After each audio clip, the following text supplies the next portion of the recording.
have a quick intro about yourself. Like, where are you from? What are you currently doing?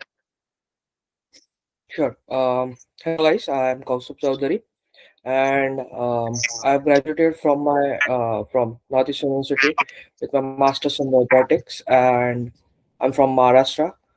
Um, Currently, I'm working as a mechatronics and robotics technician at CNW Services in New York, Staten Island, and yeah, the journey was fun till now. Okay, okay. Like, okay, how did you select Northeastern University? So, I was working with IDP, if you're familiar, Mm, and it's a consultancy firm. Uh, they had that university on the list, and as well as I had a senior in my bachelor's mm. who was in Northeastern University in the same course. And there are not a lot of university that have a robotics course, Mm, so it was pretty pinned down. mm. And I had my senior, so I thought like let's go for this university. Okay. Okay. Could you tell me a bit about your educational background, your undergrad? So I've done my bachelor's in mechanical engineering. And right after graduating, I came here. Like I graduated in May 23, and in September 23, I was here for my master's. Oh, okay. By the way, what's your CGPA? Um, for my bachelor's, it was like 3.73 out of 4, Oh, and in uni, it's 3.71. okay. Have you taken GRE, IELTS, TOEFL? I did take theory, but for Northeastern, it wasn't necessary, so um, it wasn't that useful. Okay. Apart from Northeastern University, what other universities you have applied and how many admits you got? So it was like I applied to Northeastern University for an early what do you say, early admissions.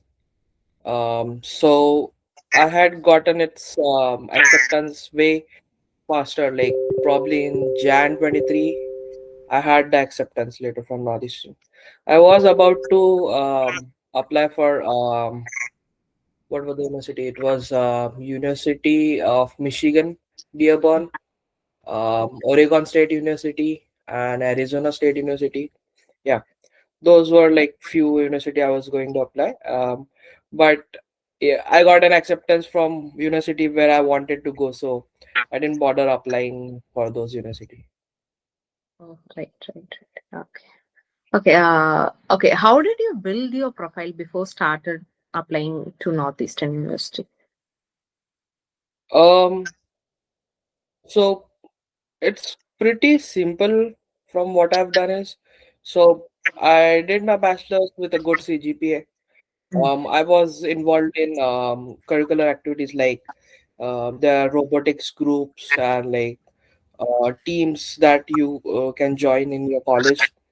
Also, you can like write some research papers, and they also like other activities like other apart from your university.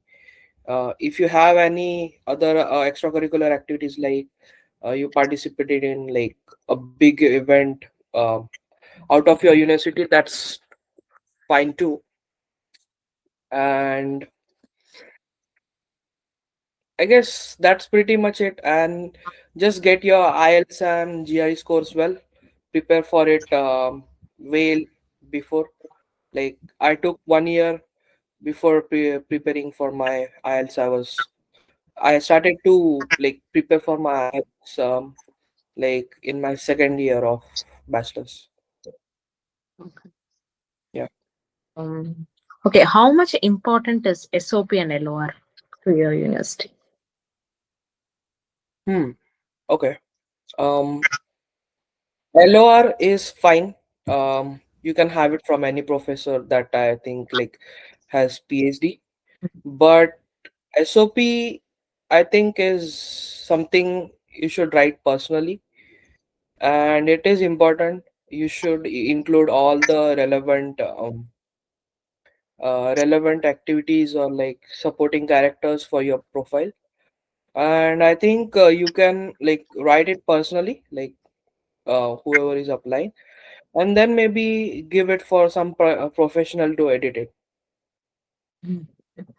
Okay, any tips for drafting an effective SOP to your university particularly? Mm, I'll say like in your SOPs, show a little bit of passion for your course that you're choosing. Like mention what got you into the field, Mm. and then how you approach the field, and like if you've worked in it, and why you wanna pursue masters. You can put that in, and yeah, I guess, and you can say that why you want to do masters particularly in that university and in the US. What what helps, like what's the difference in doing a masters in India and like US, and you can mention that difference that you notice. Okay. Yeah. If you receive your I-20 after getting your admit, how many days they took? I-20 from the college. So I-20 was processed probably, I'll say minimum 20 days to 30. Okay. Okay. Yeah. Okay. How fund did university asked you to show to release their I-20? So I had my education loan, which like covered almost all of my expenses, Okay. and that's it. That's what I submitted for my funds. Yeah. Okay. Okay. What's the tuition fee for your course? So for my course, it's $56,000. Yeah, That is for 2 years. 2 years, right? For 2 years, yeah. Okay. Coming to your visa interview experience, how did you prepare for your visa interview first of all? So I had my consultant helping me. Like we used to practice mock interviews, and I myself was using some visa practice app for interview. So it was an, I guess, a voice, and yeah, some kind of voice practice. Mm. So there was an chatbot, or like you can say maybe a AI speaker. I'm not familiar what exactly the background of the app was, but it was some kind of like non-human speaker who used to like take practices, and they had some set of questions that they would ask you, and you would record your voice in it, and then it would rate you according to all the grammatical mistakes, and like how many pauses you took, or like how many ers and ums, Mm. and that's how it used to score you. It used to take similar interviews as it would in your visa interviews. Like it had that set of questions for that set of section, Mm. and yeah, it was helpful. I did practice with my friends too, but yeah, apart than that, I didn't do any like out of the world question. Okay, how long did you wait for a visa appointment slot? So I had my OFC in probably, you can say, April, Mm. April or May, and then I had my visa interview in July. Yeah, actually, I think my OFC was in Feb, and like I was searching for my visa interview from them, and I it was pretty late, I guess, July Mm. 6th from what I remember. July 6th was the date. Yeah. Okay. Can you walk me through what happened from entering the consulate till then? Like the conflict of visa interview, like booking it. Uh-huh. In the consulate, what questions did they ask? How was the security check? Oh, consulate. Okay, okay, okay. Um, so in the visa, US visa interview, it was first I went there. Like entering it with all of the students around you, it's pretty hyped up situation, and like everybody is sweating. So you're already nervous. So and like when you go inside, they divide you into a number of what you say, the windows they have. Like they have somewhat like 36 or 38 windows for like people are sitting behind the windows and they'll take your interview. So there are I was divided, and then pretty nervous I went there. And the first question they asked was which university are you going for? So I said like Northeastern University, and they asked me what course you'll be going for. I told them it was masters in robotics.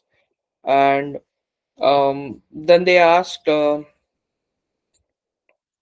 yeah, what do your parents do, like as in work? So I told them that like my parents are both working, and they're like primary school teachers in government schools. So yeah, and after the words, they asked like, "What are the funds you have?" So I showed them that I have an education loan from HDFC Credila, and like I had my personal portfolio built by a CA for my like whatever investments and assets my father has. And yeah, pretty much it. And then finally, they asked like, when are you going to leave for the US? So I said like as soon as I get my interview, I'll book the flights, and I'll fly as quickly as possible. And yeah, and it was pretty quick, and I got the interview. Yeah, I mean they don't tell you that you're passed or not passed the interview. They just give you a receipt that says that whether you have done or like you have to apply it again. Mhm. Okay. Yeah. Any for students regarding the interview? How to prepare for visa interview? Okay, so the questions are already available online, I guess. Like there are multiple sites and platforms that you can gather the questions. You can either practice it with your friends, parents, or like um, the consultant you have, or you can use such apps like visa practice interviews, practicing apps. But the one thing I've noticed is you just have to be confident. Like try to fake the confidence. It's fine. Don't be overconfident, but like if you're not feeling confident and you're nervous, just fake it. Like try to fake it for just like few minutes, like not even 2 minutes. The interview is not that long, so you can do that. But apart from that, I don't think so there are any special tricks that you can um, use to clear the interview. It's just like simple confidence and have all the paperwork right. Okay. Coming to your departure travel packing, can you explain that part? Mm, yeah, sure. As soon as I got my interview, I started looking for my flights. I was looking for options. I went through agents that could book me flights, and I did use the help with the agent to book my flight. It was Etihad, what I remember. So for coming to US, depends on the region, but what I've seen is like flights like the Gulf flights are really good. About food, about comfort. leg space, everything is good, and the prices are reasonable too. Mm. So like Qatar Airways, Etihad, Emirates, these are good. And I also heard like British Airways is good. Mhm.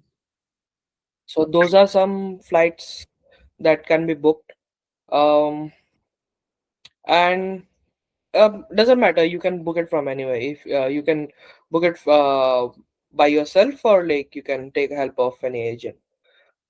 And packing, I was given a list from my consultancy that um that there's like there was list for necessary items, and there were list for items that you can't take with you, like which are restricted, and like yeah, that's pretty much it. And otherwise you can take whatever Okay. you want.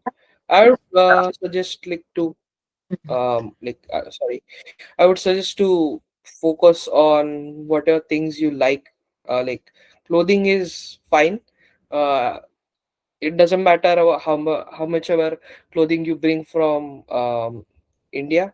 If you're going to a place which is going to be cold, you're more or less going to buy clothing from here. So I would suggest like you can focus more on the food items. And Okay, what are the items that are not allowed in our luggage? I don't know the whole list, but few what I remember is like coconut and dry coconut, or grated coconut.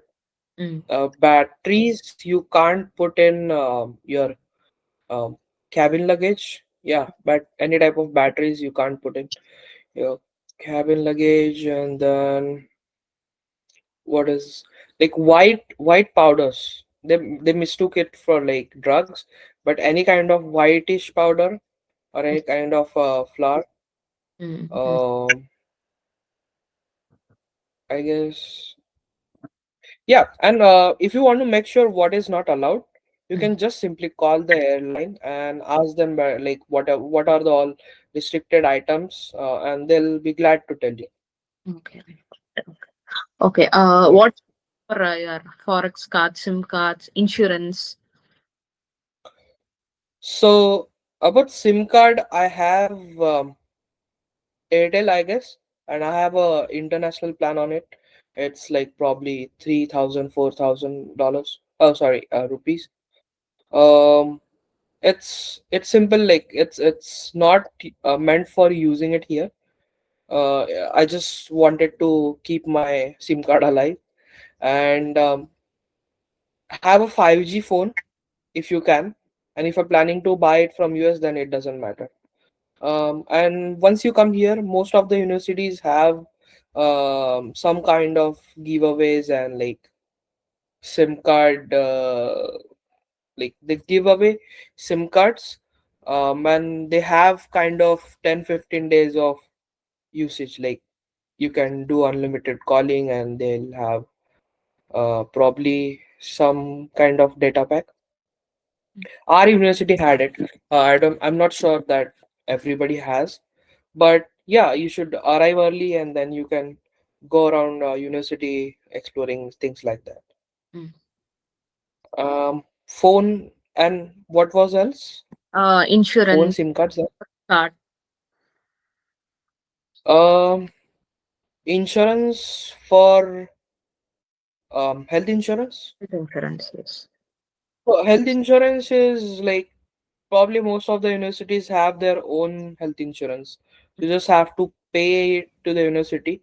Mm. That's what we did. People do some walkarounds, like they search for some non-expensive health insurance here, and they skip the university's insurance. But I didn't wanted to meddle with that, so I skipped the process. I just went with my university's health insurance, which was Blue Cross. And yeah, SIM card is done. Yeah, pretty much. Okay. Coming to your immigration experience, like which airport did you land at in the US? So my flight was from Mumbai, and it had a layover at where does Etihad stop? It's, I guess it's South. No, not Saudi. It's um Etihad is Dubai, I think. Yeah, I guess it was Dubai. Mm, And then from Dubai, I went to New York, and from New York, I had domestic flight to Boston. mm, So it was two stops flight. Total probably around 25 hours flight. Yeah, mm. Okay. including the layover. Did they ask and what in the port of India? Immigration, yeah. So immigration is pretty strict. Mm, Like it won't be like like the visa interview. It's much more strict and direct. That do you have these things in your luggage? If you have, just tell them yes, and they'll remove it. But don't ever try to hide things from them, because they have already scanned your bags and they know what's inside. So just be honest. And it is pretty frightening moment when the immigration officers, because with like officer that I had was pretty strict, and he was, I don't know if he was making fun or not, but he was pretty bad. Like people were not able to answer his questions because they were like um they got like they feared him, mm. that whether we'll have to go back, or like, because he was asking such questions. So yeah, just be honest, and like that's it. You That's what you can do. If they asked you. So questions were like simple: where are you going, what university, and why. And then it comes to luggage. He shows you a chart of things and asks you that, like, whether you have those things in your luggage. If you have, then just tell him that I have it. Can we remove it or like throw it? And if not, then you're good. They said like, okay, go. Have you come across any recent cases of people facing problems or deportation at the port of entry? Like, I've heard stories, but I like it wasn't any of my immediate friends that like faced the situation. Mm. Yeah. So I mean, I don't think so. If you're a student and you're within your limits or boundaries for what you are not like you're restricted to do or not, you're pretty much good. It's not a problem. Like nobody's going to deport you unnecessarily. Yeah. Okay. Days prior to the start of your program, did you arrive in the US? So my program start date was September 6th, and I arrived on 27th or 28th August. Okay. Not sure. Where did you stay after Yeah. landing? Did you find your accommodation? I already did find my accommodation. Like I had friends here. They helped me finding it, and the there was a thing that my friend was going to live with me, who was already here, but sorry, he like he had some change of plans and he didn't. But I stayed at the same accommodation for 2 years. So I completed my masters, and like even after graduating, I was still in the same accommodation. Okay. Yeah. Tips for choosing accommodation. Hmm. Um. Any type of accommodation is fine. If you have any type of commute close by to the university, Mm.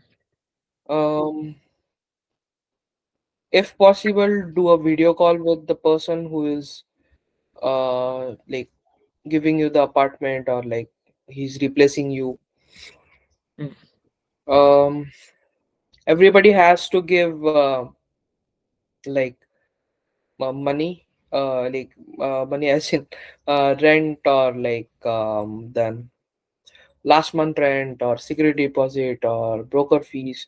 So Mm, it depends on what type of apartment you're looking for and what fees they do have. If you want, you can try to look for apartment that don't have those. There are WhatsApp groups. You can look on Facebook Marketplace, or even universities have their communities, like community page where there are groups and like people post mm, mm, apartment listings there. mm, What else you can look for? Yeah, you can ask them whether there are no pest problems or like any mm, mm. mouse and bad things you can make sure of. Okay. And honestly, you can just come here, move into the apartment, and if you don't like it, you can just move anywhere else by finding a replacement later on. Okay. Is public transportation well connected in your area? Yeah, so Boston has one of the best commute that I've seen till now. Mm. Uh, and New York also has pretty good transport. So, like cities, you should always look that whether it has good transport or not. If not, just like stay near the university. Mm, mm, mm. Okay. What part-time opportunities does the university offer? Yeah. So as a part of interview, I was going to suggest, like I don't know if it's a request or a strong warning for students that are coming. I'll say, um, always try to look for state universities, and a request to you consultants too, that try to put some state universities into students list of colleges, because uh, like if you come to an city like Boston or New York and you get into like normal universities, like which are private universities, it's going to be really hard to find on campus jobs, because there are already a lot of people who are ahead of you, and your fees is going to be a lot in private universities. So all that considering, I've come to a conclusion that go for state universities. Mm. And in state universities, it's not easy, but it's doable, I'll say, to find a on campus opportunity. Okay. Okay. Yeah. Co-op is really famous in for Northeastern University, right? Can you briefly explain the co-op Yes. Northeastern University? So what what the program does is we have our co-op coordinators, so also advisors which are assigned to us. You can book appointments with them. You can, so we have a co-op course as well that we have to compulsory take and like pass with an A, like that's the highest you can get.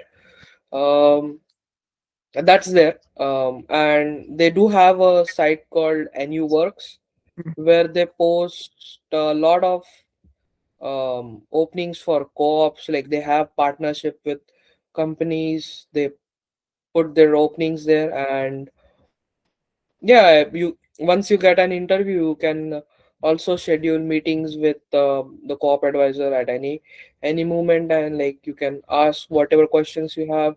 They can help prepare you for the interview. There's a lot, but still, like the thing is, there are so many people that are in Northeastern University. It's hard to get a co-op with all that competition, even though the co-op program is really good. Yeah. right. Okay. Okay. How to find opportunities in the US? Uh, it's, I guess everybody does have their own way, but what I did was like any works didn't work for me, so I did not have any co-op till my masters. And after that, I use LinkedIn, Glassdoor, and what do you say? Um, it was some AI site, JobRite AI. So those were the sites that I used. And always apply from on company sites. Like, even though if you're applying from LinkedIn or any other platform, go to the company's site and apply it from there. And be an early applicant as you can. Like, whenever you're searching for any position or any job, make sure to first, like, apply the filter of past 24 hours. And if you can reduce it more, sure, do it. Like, first apply to those positions whenever you are applying in a day, then go for the other ones. um and yeah, you can reach out to people, cold emails. uh, so the thing is, like, every trick works differently for every person. Mm, mm, mm, mm. So you just have to explore what works for you and keep doing it. Okay, with respect to part-time job, is it easy to find after arrival or before our arrival? We have to do any other stuff? Both. So Northeastern also has an site to apply for on-campus opportunities. So you can apply to those. Like, we had an RSO proctor. Like, there was a post which was an kind of, and security, or like a monitoring person who sits at the desk of, like, a desk of the in-house accommodation that the university has, like, for undergrad people. So those people used to apply before coming, and they used to get it because it was luck based. They used to pick lottery basis. Mm, Yeah, and you can, like, as soon as you get an admission and you're booked your interview, you can start applying to those positions that are available on university site. But, like, most of the on campuses need, um, what do you say, Mm, to make a connection with a person, and the person refers you. mm, mm, So um, that, I guess, you'll have to do after coming to mm. the US. Okay, are there a lot of Indians in your area and on campus? Yeah, yeah. Like, Northeastern is famous for Indians, so like, you won't feel like you're in the US in the classroom. So it feels like your person in front of you, in back of you, and like besides you, it's Indian. So you won't feel homesick in Boston, I guess. There are a lot of Indians in Boston, New York, Dallas, I guess. Mm. Yeah. Okay, how early should students start applying for internship? A- as soon as you like, it's your first day, you should start applying for your internships then.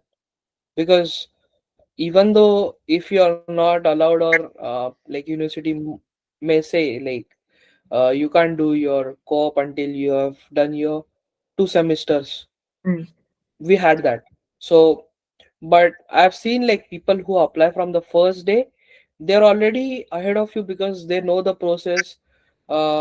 They have done some interviews before you even get the chance. So I'll say, like, you should start applying. You'll get that, like, whether you're getting interviews or not. So from the first day you should do it. okay, give some suggestions for students coming to your university.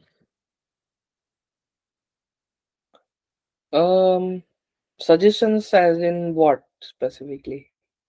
Like, how's the weather and any kind of. Hmm. So Boston is pretty harsh in winters because it's cold. It's like it snows. So be prepared for that. fall people especially, Mm, and like spring fall people will at least have some time to cope up with the weather, but spring is like they come into the harshest weather at the point in Jan. So I would suggest bring some winter wear with you. But anyways, you'll have to buy good winter wear here only. mm, Apart from the weather, um, Boston is pretty much chill. Like you don't need to worry about a lot of things. Just bring your all type of foods and like whatever you like. And there are like nearby supermarkets everywhere, so it's not a problem. There are India stores too. And talking about university tips, yeah, try to explore university website and other type of websites. Start applying to internships on campus, and talk to as many people as you can before coming. Ask them about on campus. Ask them if any of their friends are doing, and then connect to people, and then ask for referrals.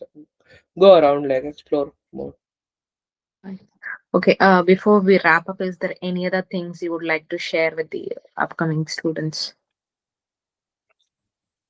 Mm, yeah, I'm like pretty much confident on the thing that you should always go for state universities rather than going for private, because it's cheaper, you get on campus there easily and whatnot.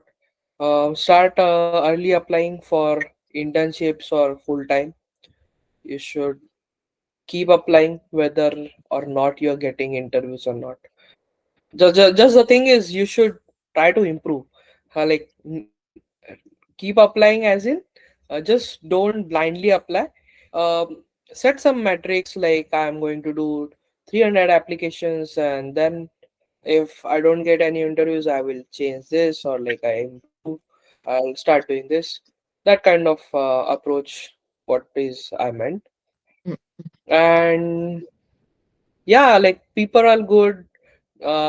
It's okay if you don't have Indians around. Like people from US are also good. Maybe not all of them, but it's not like anybody's going to what's say trouble you or like that. People are pretty chill in Boston. What I've seen, like in Boston, I can't tell about any other places, but Boston is really good if you're considering. mm. Okay, how's the job situation for your course now? Okay. So, for our course, robotics, it's like you need some kind of experience before coming here. But there are positions which are which does not require any kind of like experience, but you should be good with the basic knowledge. So yeah, so one of the suggestions for people coming for masters is too that even though you are coming for masters, treat the master's degree as a mini PhD. Like apart from courses, try to get in touch with professors and do master's project or like do thesis, even though it's not compulsory. Because I think if you don't have experience, having a master's project is really good because you understand a lot about the field, like whatever project you have done. And if not, if even not the master's project, you can even join the labs that professor have, and you can do a voluntary work, and you'll get exposure to robotics, to other like equipment and machineries. So yeah, that's one of the suggestions too. Okay. Okay, thank you so much for patiently answering all these questions. This will be a great insight for many upcoming students out there. Thank you so much again. I hope so. Yeah, thank you.